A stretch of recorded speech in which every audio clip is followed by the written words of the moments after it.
Today's episode of the Star Local Media High School Sports Podcast is brought to you by Texan Senior Residential Care Homes, ATD Painting, and Performance Food Group. Texan Senior Residential Care Homes, senior care at its best with a family atmosphere. Obviously, if all seniors had the option, they would be living at home, but sometimes that isn't always possible. Well, guess what? That is where Texan Senior Residential Care Homes comes into the picture. Texan specializes in making its facilities as close to a home living experience as possible. I'm talking full living room, kitchen, dining room, cable TV, music, games, fireplace, you name it. Texan Senior Residential Care Homes has it. They've even got home cooked meals by experts. It's an extra throw-in. Not only that, there are no move-in fees, no visitation restrictions, so your loved ones are free to stop by and visit anytime they please. Texan Senior Residential Care Homes are located at I-635 and Marsh Lane in Dallas, right near Carrollton. For more info, you can call 469-400-7650. Texan Senior Residential Care Homes. And now, let's podcast. Welcome to this episode of the Star Local Media High School Sports Podcast. My name is Matt Welch. I'm being joined by Brian Murphy, Devin Hassan, and gentlemen, let's get into Week 5 of the high school football season. This was first off, a rain-free week for everybody, I believe. We all got out of things. Sunny skies. Got out of last week. Goodness. So yeah, guys, looking over the scores from this past week and just some of the standout games, one thing that really stood out, and this was kind of the week of the underdog. You know, for all the time that we spent on this podcast, lauding the powerhouses in the area like your Allens, your Plano East, your Frisco Lone Stars. We had some teams that really came out of the woodwork this past week and earned some, I think it's fair to call it at this point, some signature wins. Some teams that may have at the start of the year might have entered their respective games as underdogs, at least on paper. And then, sure enough, so let's talk a bit about some teams that we don't really get to discuss a whole lot on this. Brian, you asked last week when the last time on the picket line we all picked one team to win and they lost. And that actually had happened, prior with McKinney North and Frisco Wakeland. Well, same thing happened last week with Mesquite and Mesquite Horn. Devin, you were at this game, the biggest win for the Skeeters under second-year head coach Jeff Fleener, their third consecutive win on the season. So all of a sudden, some nice little momentum with the original Mesquite High. And sure enough, it comes at the expense of a team that we all assumed would be, just kind of getting off the schneid this week and reinserting itself right back into the district title conversation. Still plenty of time for that, but nevertheless, Horn's not the story right now. Let's talk about those Skeeters, man. A huge win over Horn. Devin, what was your takeaways from that game on Friday? I really did think it was a statement win. Talking to Jeff Fleener after the game, he was trying to keep it in perspective. It was another game, it's another win, but it's not our ultimate goal. But there was visible excitement on the sideline. And just for some background, obviously, you mentioned Mesquite went 1-9 last season in their first year under Jeff Fleener, and he preached. From the day that final game was over, he preached improvement in strength and conditioning. He said we were not physically strong enough to compete last year. We just weren't. So they hit the weight room. That was their focus all off season. You had to wait to see how it would translate to success on the field. They got off to a nice start. They 2-1 coming in. Could argue they could consider those 3-1 because they were up on Grand Prairie. But Plano West and LD Bell were nice wins. But that's not exactly the heavyweights of the area in terms of competition. So you wondered how that would carry over into district play. And Horn seemed to be a good measuring stick. Even though Horn was 0-4 coming in, Horn had played Allen Park, Cedar Hill, Arlington. They played a murderer's row of a non-district schedule. And against Arlington last week, they scored 34 points. They rushed for nearly 500 yards. So you thought, okay, Horn's kind of rounding into form, and we'll see how this really plays out. But I was just so impressed with Mesquite. This was obviously the first time I'd had a chance to see them in person this season.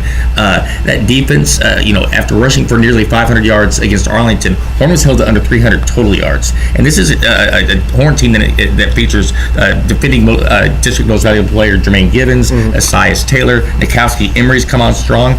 And that, I tell you what, that Mesquite defensive line with Otay Baker and Osiritan Obadiah, Jackson Turner, Sam Smith, they controlled the line of scrimmage. I was really impressed just with their ability up front. They've got some players on offense. They came in, started the season with rotation. Dylan McGill has pretty much taken over 95% of those snaps. Yeah. I think he played, we talked a couple weeks ago about him with that incredible game where he had 5 completions and they all went for touchdowns. But he's really no more as a runner, and he flashed that on Friday night. I mean, he gets out of that pocket and he's faster than everybody else in the field. And he made a couple of really game-changing runs. They have a bruiser in Ladarius Turner in the backfield who's a workhorse who can carry the ball 25, 30 times a game.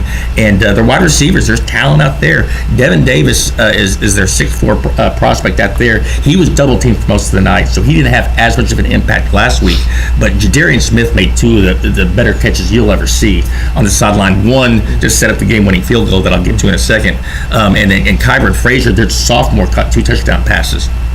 And so there's talent there, but again, it's that strength. And part of when we're coming off a 1-win season, it's learning how to win. That's so important, because some teams it takes them a while to do that. So Mesquite is ahead for most of this game. They're ahead 17-10 with 3 minutes left. Horn, who knows how to win, a lot of those guys did it last year, marches down the field. Right down the field. I mean, their best drive of the night. They score with Esias Taylor scores on a 3-yard run with about a minute left, minute 3 to be exact. And you just thought, here we go. Horn shows, here's that experience, and we're going to overtime. Horn's got all the momentum. Mesquite, they had other ideas. Like I say, I mean, Dylan McGill hits Jadarian Smith for 17 yards, but they're still late. They started their own 14, so they're still deep in their own territory with about 30 seconds left. And then on a broken play, Dylan McGill drops back. You thought he was going to take off and run, and at the last second, he pulls up, stops, and hits Jadarian Smith for a 46-yard gain. And like I said, one of the best catches you'll see all season long, and that puts him in field position, in scoring position. Coach Fleener said after the game they wanted to take another shot at the end zone because there was still time on the clock, but they ran a play, fumbled, but as the officials were trying to sort things out, the clock kept running. So they didn't really have a choice. It came down, they called timeout with 1 second left, and Iron Perez, who's been impressive for him all year long, kicks 42-yarder and sparks a huge celebration. So, I mean, just like I say, it's huge on a number of levels. I mentioned learning how to win. That showed that they could against a rivalry game against a crosstown opponent. Again, they're 0-5. Horn is still a very good football team, I believe.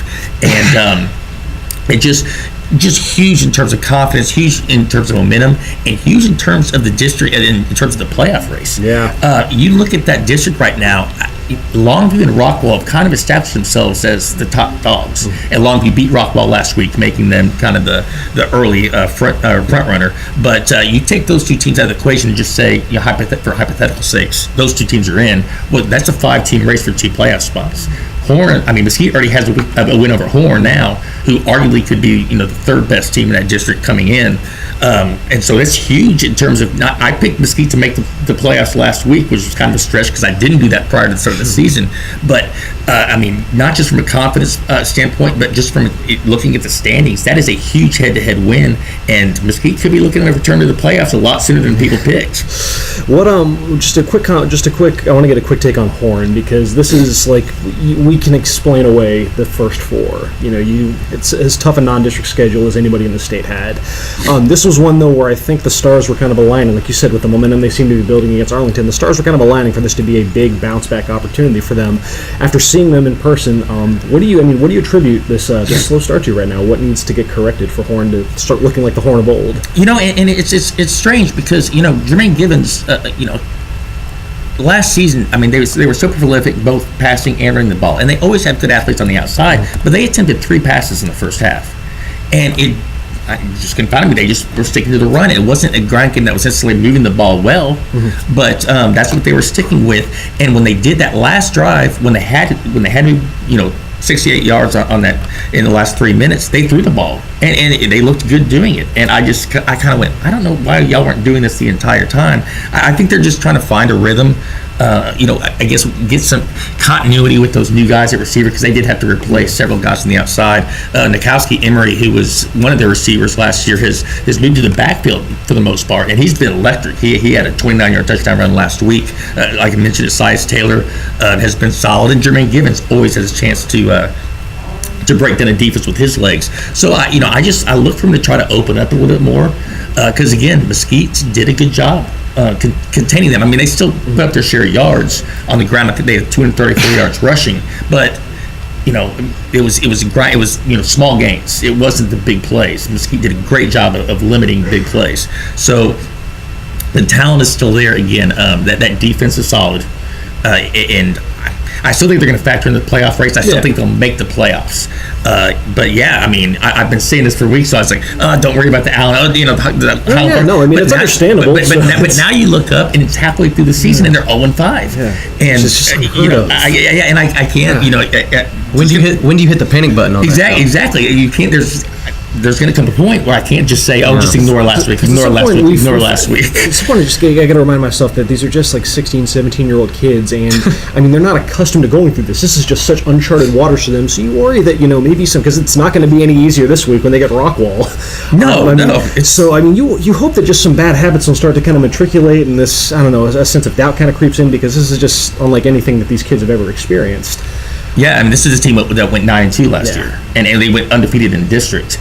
And I don't know if their confidence is taking a hit. They start the season and they get just thumped, 40-0 by Allen, but Allen's Allen. Yeah. I don't know if just they play those top teams to get battle tested, but I don't like you said, they're 16, 17, 18-year-old kids. Their confidence is going to get hurt sometimes. And I think, against Rockwell's going to be a tough challenge. But, again, I think they get things turned around. The talent is there. But they've got to find some continuity on offense, because that's been one of the most high-powered offenses in the area for about a decade, and they just haven't really hit their stride. You saw a game that very much kind of went against expectations heading in. Brian, you saw one as well, and a game that this wasn't an upset, at least on the scoreboard, but there was definitely a game that went against the grain, at least from a conventional wisdom standpoint. Frisco Lone Star versus Little Elm, the second straight 10-7 game. So weird. I was at both of those games. They lost to Highland Park 2 weeks ago, 10-7, and then they turn on the winning end of it. Has that ever happened? Like, there's no way for any of us to know that, but a team plays two consecutive 10-7 games. I couldn't tell you the last 10-7 game I saw. Yeah. It was easier for me as a sports writer. I didn't have to keep logging a bunch of touchdowns and stats. In fact, there weren't many stats in this game. Lone Star had 96 total yards. They had under 20 yards or under 25 yards at halftime. What Lone Star team is this? Who is this team? Little Elm has faced Lone Star 4 times now. They've lost all 4, but the other 3 before that were all blowouts. Yeah. And now you look, you're like, okay, moral victory for Little Elm, hanging in there with Lone Star, but they should have won this game. Well, how had Little Elm's defense done before that? Had they were they pretty stout before, or they were? They were. It's more product to Little Elm's defense or Lone Star's Little Elm's defense is the strength. Their defensive line gave Lone Star fits. They pressured the quarterback. They stopped the running game. But I'm not impressed with Lone Star's offense right now. And I know Coach Rayburn he won't say it, but I know he's concerned about that offense. They didn't score an offensive touchdown in this game. Their only touchdown came on a kick return to start the game by Marvin Mims, who was held in check the rest of the game. He's their best offensive player. He might be their best player all around. Him and Julian Larry. And Julian Larry, he had a kick return in the fourth quarter that he returned it to near midfield, and that set up their field goal. If it wasn't for that, I don't think they would have scored. And so special teams really hurt Little Elm in this one with the kick return touchdown and then the 30 or 40-yard kick return in the fourth quarter. And, special teams hurt them. And then Lone Star's offense, I don't know what it is. I don't know if it's easy to pinpoint on Julian Larry, who's in his first year as a quarterback on the varsity level. He was a cornerback last year. But Coach Rayburn told me after the game, he's like, this is a collective thing. It's not just the quarterback's fault. It's not just running back's fault. It's not just offensive line. He said it's us on the coaches. It's us on the team. It's just everyone needs to be better offensively. And right now, if that offense keeps playing like that, I don't think they beat the Colony. I don't think they beat Wakeland if they play like the way they did. I don't think they will not run the table like we all thought. Like I thought. But their defense looks so good. Yeah. Lone Star's defense is phenomenal. They held Highland Park to 10 points, like we said 2 weeks ago. They made Little Elm look pretty pedestrian. They had one. Granted, they had a field goal blocked. Little Elm did, so it could have been a little different. Little Elm their game plan going in was run the ball, run the ball, run the ball. They ran the ball over 40 times. Their quarterback, Juan Ponce, he lost some yardage on runs. If you take him out of the equation, they ran for over 100 yards. In the game, but their inability to throw the ball as well against a really good Lone Star secondary, that hurt them. But yeah, if Little Elm could have just capitalized on some of their long drives. One of their drives I counted was like 16 plays. And in the first half of the game, I was like, okay, this is going to be the recipe to this game. They're going to run the ball. Obviously, for obvious reasons, you want to keep your defense off the field. You want to, have a chance to beat Lone Star, a team that they had never even come close to beating ever. And that coaching scheme almost worked, and they just couldn't get enough offensively. But that's more of a testament to how good that Lone Star defense really is, and that's what Coach Brown told me after the game. That's a championship level defense. On that side, there just wasn't much offense either way. On either side, yeah. But that's the thing. Like, I'm not sure if Coach Brown has won for moral victories, like you said earlier. But at the same time, that has to be a pretty empowering performance, especially defensively for Little Elm just going forward. He wasn't happy after the game. It's you're playing to get the win for sure. And when you're looking big picture, though, there is definitely some positives to be taken away. And in recent history, that first district game has not suited well for Little Elm. Last year in the first district game, they had Prosper after a hot 3-0 start, and then they got blown out. And then previously against Lone Star, they never even come close to even having a close game with Lone Star in the past. And I told him, I was like, so with recent history, how y'all played against them before, and how y'all started district against Prosper the previous 2 years, is this kind of a moral victory? And he's like, bottom line, we're 0-1 in district right now. And you got to feel for him, because if you get so close, it's even more painful. If they would have got blown out by Lone Star, it'd been like, okay, it's a really good team, regroup, just couldn't match up with them or whatever. I don't know how. I'm not a coach. I don't know what he would have thought, but I think the fact that they were so close and they had a chance for a game-winning drive, they couldn't even get a first down on that final drive. They got sacked back-to-back plays. They had like a 3rd and 30. And so it was just so demoralizing, knowing that you could have beaten Lone Star, and then you hold them to 10 points. You hold them out of the end zone. They don't score an offensive touchdown in this game, and they couldn't. You had told them beforehand that was going to happen. Yeah. And when Marvin Mims took that kick return to the house to start thinking, I was still kind of typing things up, getting things ready. I was like, okay. And I look up, and Marvin Mims is just gone. And I was like, oh, man, I was holding on to my seat. I was like, this is going to be a wild one. Lone Star is going to put up a lot of points. And no one scored again until the fourth quarter. Wow. It was nuts. And it was 7-7 at one point in this game in the fourth quarter. And I was like, man, is Little Elm about to pull off an upset? And it was going to be another clean sweep on the picket line the opposite way, because we all obviously picked Lone Star, ranked 7th in the state. But and just in terms of our teams from our markets, if I would have told you last year at this time that there would be a week where Saxe, Horn, Lone Star, none of them would score more than 23 points in a game. They have that by halftime, all of them. But the bottom line is they won, and that's But Rayburn wasn't. Wasn't ecstatic. He wasn't.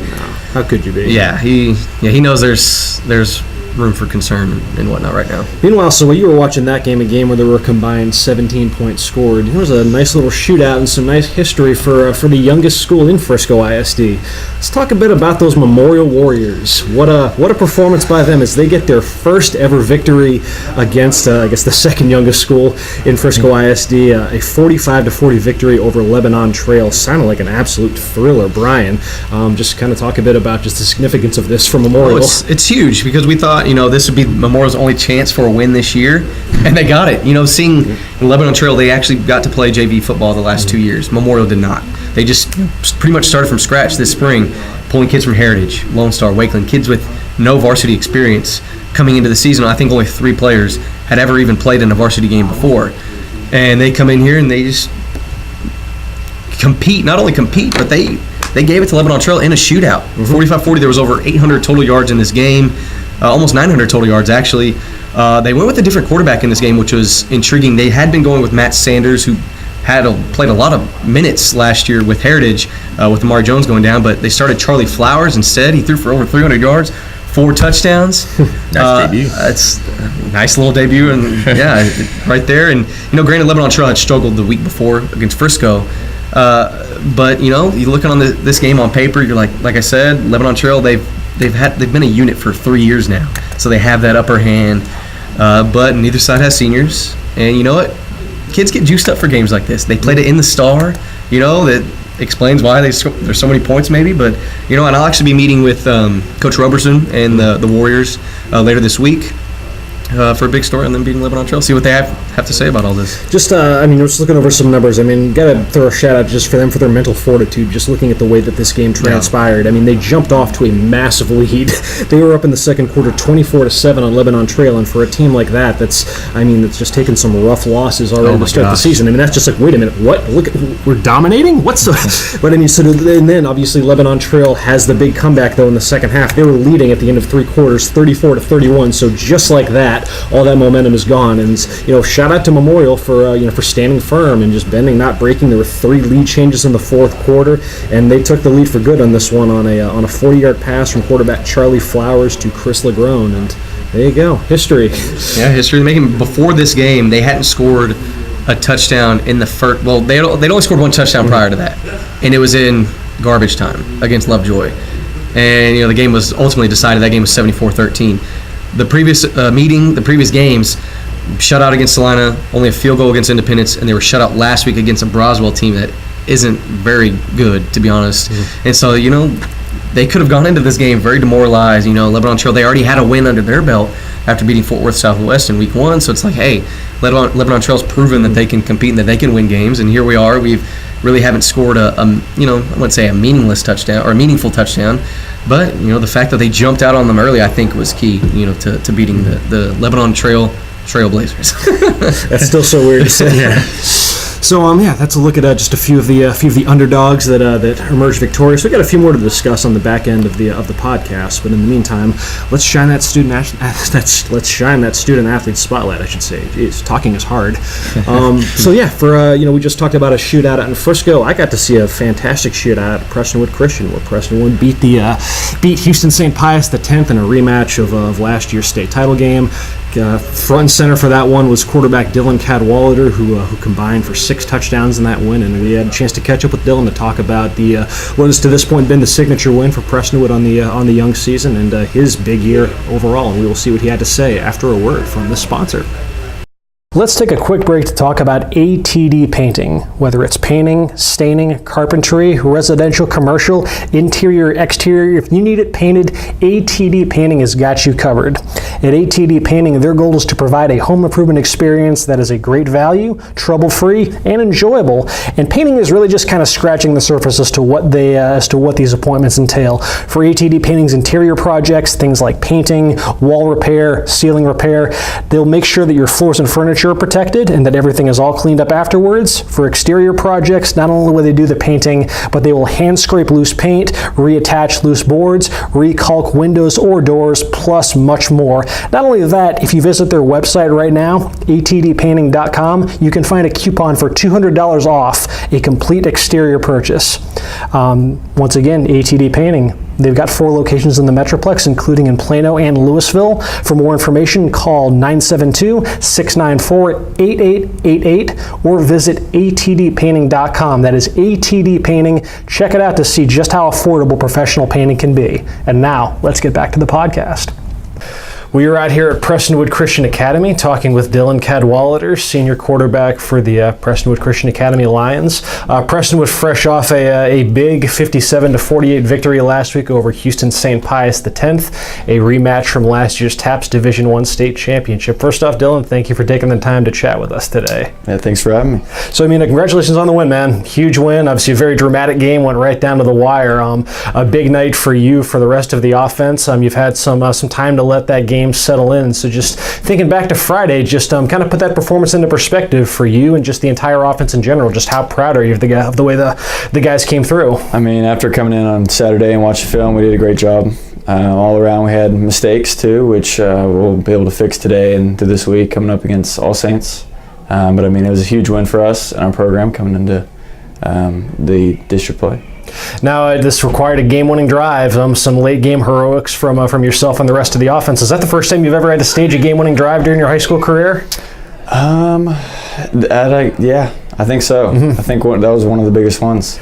So just thinking back to that last drive, in the moment, is it tough to kind of stay composed with what's at stake there and just the margin for error? Just because, you guys are obviously up against it from a time standpoint with just like 2 minutes left in the game, and you're in third and long, kind of right out of the chutes. Just was it tough at all to kind of just stay composed during that stretch? Not really, because we practice it in practice. I mean, we do situational drills just about every Thursday and through the week. I'm getting ready for it, and they had us ready for the game. Obviously helps to have an offensive line like y'all do as well. I believe, for all the times that you dropped back in that game, didn't get sacked once. So just obviously, your pocket presence has something to do with that, but obviously the guys blocking up front are pretty big as well. Just talk a bit about the job your O-line did. Yeah, even whenever they made their mistakes, there weren't great big mistakes. I was able to move around well, but huge credit to them. They did a great job in the game. Now, just talk a bit about just the rushing aspect of your skill set. Obviously, you get a lot of big numbers passing the ball, but once you guys got closer to the goal line on Friday, you got to showcase your speed a bit. And the week before, you had a massive touchdown run as well.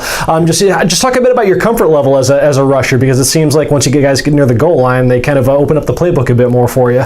Yeah, if we need it, I'll use it. But I'm through the air first. But if we need a big game or just something scrambling with my legs, it's there. And obviously one of the big storylines heading into this game was just the quarterback play. With you and Houston St. Pius with Grant Gunnell, and obviously I know that you play quarterback and he plays quarterback, so the two of you are never actually going against each other on the field per se. But at the same time, when you have a quarterback like Grant who's coming in with his reputation, one of the top pro-style quarterbacks in the country, does that get your blood pumping a little bit more to kind of have a chance to kind of go head to head with one of the best QBs in the state, or just how do you approach that? Yeah, it's competitive out there. So whatever he's doing, I'm doing, and it just kind of shows. I kind of want to see where I stack up next to him, because I know he's a talented guy. Yeah. But it's great to see where I stack up, and that's pretty much it. Now, this is your first year at Prestonwood. You've obviously had a terrific junior year up at Wakeland up in Frisco. Just talk a bit about just the transition during the spring and getting acclimated to a brand new offense, a brand new system here at Prestonwood. Yeah, the first day I was here, we hit the ground running, going through the playbook and just learning the system, meeting all the guys. It was a great process, great transition, really. They got me ready as quick as they could. Thinking back to last season, just how do you feel like you've kind of grown as a quarterback, since your time at Wakeland? How do you feel like your skill set's kind of evolved now that you're at Prestonwood? I'd say my pocket presence is a lot greater, just maneuvering through the pocket instead of just immediately escaping, and going through my reads more diligently and studying film, really. And you had a nice little accolade thrown your way last week with being named the Built Ford Tough Texas High School Football Player of the Week for your performance against Liberty Christian. 5 touchdowns in that game, 6 this past week. You actually won up your performance that got you that award. But nevertheless, just what did it mean to you to get that award from Ford? It was great experience. Hopefully this one will be a little bit sweeter. But it feel very accomplished. So then now, before I let you go, just you came from Wakeland, which was a program that was a consistent playoff contender every year. But now at Prestonwood, you're coming into you're quarterbacking the reigning state champions in a program that does have that state championship or bust expectation. Just what is it like for you, kind of adapting to a program that has that level of expectation? It's just a different tradition, really. Just getting to learn the championship way that Prestonwood works and competes. It's just a higher level, to be honest. Awesome, and that'll just about do it. Dylan, I appreciate you for taking the time to chat. Dylan Cadwallader, quarterback for Prestonwood Christian. The Lions continue their season on Friday, a road game against Fort Worth All Saints, and that will just about do it. Dylan, thanks for taking the time to chat. Thanks for having me. Welcome back to the second half of the Star Oak Media High School Sports Podcast. My name is Taylor Ragland, standing in for host Matt Welch for this second half. We did the full line change today. I'll be joined by Justin Thomas, Denton County sports editor, and Kendrick Johnson, who does sports for McKinney, to continue kind of the discussion on some of the weird and maybe not necessarily upsets from Week 5 of Texas high school football, but just some of the results that made us scratch our heads a little bit, or changed our opinions of teams, or just kind of made us view teams in a new light. So I guess we'll start with kind of the big one, I think, from your neck of the woods, JT, in Irving MacArthur taking Coppell down to the wire. Certainly not one that many people saw coming. That game being as close as it was, I believe it was a 28-21 final, or it was definitely 7 points. So it was a game that a lot of us had Coppell winning pretty handily, obviously. So. What was I don't know if the right question is what was wrong with the Cowboys, but what did MacArthur do well to make that one close, and just what are some of the storylines coming out of that one? Yeah, tough to know exactly without attending this game or really seeing what happened, just going off the box score and stuff. But yeah, Coppell was surprisingly losing this game 21-14 going into the fourth quarter, and then they rally, get a couple late touchdowns.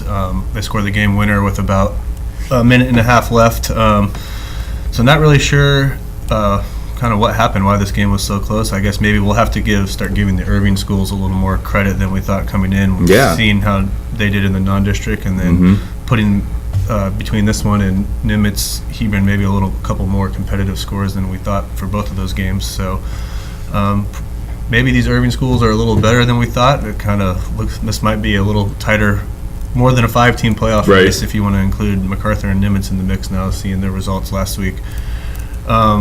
But I mean, obviously, looking at the box score, 3 interceptions for Coppell is not going to help your cause. And then another thing, just looking at the box score, you don't really know how these played out. But 10 penalties for 68 yards versus 15 penalty yards for MacArthur. Yep. So I'm sure that didn't help Coppell either.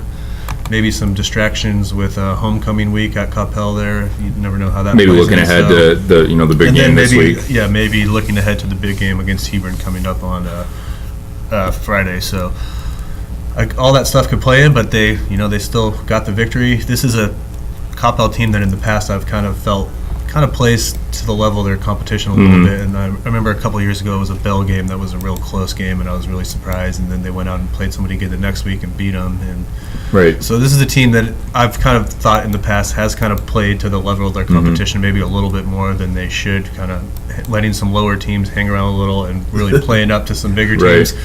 You've seen this story before.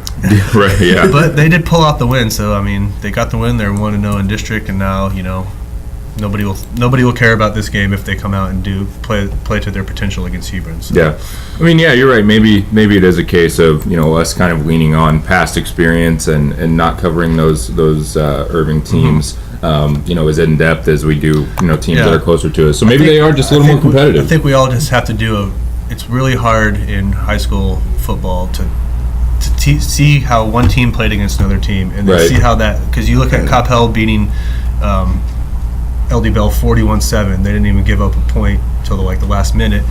That same LD Bell team beat MacArthur 31-10. So you want to just look at those two results and say, all right, Coppell should drill them. But I think if you start looking around the area and looking at scores like that, that's not a good way to predict. It's a losing game pretty much every time to try to play the matchup game and who's beat who, because different teams match up differently, different teams get up. I mean, MacArthur obviously got up for this game because it's Coppell, and the narrative is, you guys are going to go out and lose by 50 or whatever the case may be. So a lot of that plays into it as well. But speaking of teams that, I mean, I don't know if you want to call it an upset from your end, but certainly one that I had going the other way, and McKinney Boyd and Jesuit, and the Boyd program getting it done with the win over Jesuit. I believe another 7-point game, but there's been some turmoil surrounding that program this season, and kind of some disappointing results. But I mean, they went out and took care of Jesuit, a team that we're definitely reevaluating in their own right now. But what did you see from McKinney Boyd in that win, and what does that mean for the rest of the year for them? Saw that they can play a full game because they've been beating themselves. Like, they played Lewisville. Right. They had a 70-yard bomb and a touchdown. The bomb was going to lead to points. They had 14 points taken off the board with silly penalties, personal fouls, stuff you can't do to win. Switching out the quarterbacks. Some people agree with it, some people don't. Both quarterbacks are very talented, but if they pick whichever one they pick can get the job done. But it's like they need some reps. So this week, let's lead me into this week. Colin Drake got the start because Christian Ziegler had an ankle injury. Yeah, wasn't even active, right? Yeah, so he wasn't active. So Colin knew he was going to get all the snaps. The man goes 7 for 11 with 2 touchdowns, and a guy that people need to start looking for that's going to be on that all-district team and all-Collin County team. I'm going to put it out there now. Kareem Coleman. He was the one that caught the touchdown, the 70-yard bomb. They got called back. Right. He's a matchup nightmare for everybody. He caught, let me check out his stats last week. I think he had 5 catches for $160, something crazy like that. Yeah. If my server will pop up. I mean, just in general, though, I think the narrative for them is kind of like you said. The quarterback position's been really up in the air. So who knows? Maybe they figured something out. Maybe it's one of those weird scenarios where an injury kind of gives one guy a leg up, where maybe there wouldn't have been one just based on. Kareem Coleman, 5 catches, 149 yards, 2 tubs. Yeah, and he's been doing it pretty consistently. But another thing that I have no idea what was the reason is Tyler Shaw was their lead running back last year. He started the season out as a DB. Right. I have no idea why. he's back at running back. He had 20 carries, $131, and 2 touchdowns. Yep. So that's huge too. And he's an experienced guy. He's a junior, started last year as a sophomore. So Boyd, I guess they start playing to their strengths. Yeah. But more important in the big picture, this one game has swung the momentum of everything, because what I look at it is, if they find a way to beat Plano Senior or Prosper, Boyd will be in the playoffs this year. Yeah, I mean, that one game certainly could be. Like that was like a season swinger. So I don't know, like in the other district, how big of a swing was. That was a major swing. Yeah, because now they know they come out there, they can beat Plano or Prosper. They're heading to the playoffs. I mean, it's definitely interesting too, because as I mentioned, the other side of this game, those are the implications for Boyd, but the implications for Jesuit are much more dire. Because they're in trouble. Yeah, I mean, they were a team that we had finishing as high as second place in 9-6A coming into the year, and their defense. Jesuit. Yeah, I mean, I had them. I think I had them third, and some of us definitely in the preseason rankings before we'd seen any of these teams play. We were very high on them and finishing high in that district. But I mean, their defense looks bad. I don't think they're better than Plano East, certainly, and maybe not better than Prosper. And now, I mean, who knows? They lose to Boyd, which, like you said, if they turn the corner and kind of finish the year the way that they have been playing, then maybe they sneak into that postseason picture too, and Jesuit could finish as low as 6th. And in a weird way, Boyd losing to Plano East gave them some confidence. I talked to one of their key players behind the scenes. He's like, "Man, we got a game plan. We can play." And he didn't play in this last game. He told me almost exactly. He said, "I guarantee you, if we do the right things, we can beat this team. Right. It's going to be close either way, but I think we can get there because we know what we can do based off of what we did against Plano East." Right. And I guess there's some merit to that. Yeah. Well, you mentioned the Boyd and Lewisville game, which Lewisville ended up taking 34-21, and I know that's a team that you're pretty high on, JT and Lewisville, and they kind of had a tough one against Flower Mound. Another 7-point game seems to be the theme of our half of the podcast. But it's technically 8, but I wouldn't 35-27. I wouldn't call that certainly an upset. I mean, that's a game that probably could have gone either way. But I guess just maybe talk a little bit about where Lewisville is at and where you see them kind of the rest of the way. I thought this was a game that was winnable for them, and maybe even you could argue that they not gave away, but definitely had chances to win. So what have you seen? I would say they gave it away. This was the one you were at, right? Are you calling them a charity? Hey, you're up 27-7 with 3 minutes left in the third quarter. I don't care what the other team does. I'm going to say that you had to do some things to give that game away. Like, you're at 20, and all of a sudden, 5 minutes later, you're down by 1, and your offense hasn't even touched the ball. So, so how did the offense not touch the ball? So, Lewisville scores a touchdown to go up 27-7. Flower Mound comes back and scores to make it 27-14. And Lewisville tries to execute a reverse on the next kickoff, and they fumbled the exchange on the reverse. So Flower Mound pounces on the ball, get the ball inside the 20. They score a touchdown, so it's 27-21. On the touchdown, Lewisville gets a personal foul. So instead of kicking off from the 40, they're kicking off from the Lewisville 45. So they try to go onside kick, and they get the onside kick. The Lewisville guy's not able to catch it. It was kind of he was kind of deer in the headlights. Like, the ball's coming to him, and there's 6 Flower Mound guys just bearing down on him. And I guess it just got too much, so he muffs the kick, and Flower Mound's there to fall on it, and then they go score again. How crazy was that stadium? It was in Lewisville. Also, it was a pretty. Also, they were quiet. They were quiet on their side, but it was pretty good crowds on both sides. It was a pretty full stadium, so they get the onside kick, go back, score. So they're up 1, then they get a stop, and they get an 80-yard touchdown run from to go up by 8. And then Lewisville, actually, their special teams actually came up with a big play. They get a stop, they block a punt to get the ball at the Flower Mound 20, but then they get 2 -3-yard passes and a sack, and that's kind of how the game ends. Yeah. So, they were up 27-7 with 3 minutes left, and with 8 minutes left in the fourth quarter, they were down by 8. How much would you think this? Do you think if they win that game, they get in the playoffs? You think come November they're gonna really? That was gonna be my question. Just they could be kicking themselves, but I thought this was a game that's gonna go a long way in determining the 4th playoff spot. Because coming into the year, I thought it was gonna be Coppell and Hebron, and then I thought it was going to be Marcus, Lewisville, and Flower Mound for the last 2 spots. Yep. So this is obviously a tough loss. And you were high on Lewisville. Yeah, I thought it was going to be a tight race between all 3 of those teams, and I did have Lewisville as one of the 4 teams. But they can still get there. They can still have Marcus. And honestly, seeing the Irving schools, I don't think the Irving schools are looking like quite the slam dunks for all these teams. So a lot more opportunities for teams to slip up and make up ground and vice versa. I think it's the race is more open than I thought coming into the because I believe Marcus still they have Nimitz this week, is that correct? Yeah. It's there's well, unlike your district, our district has only played one game so far too.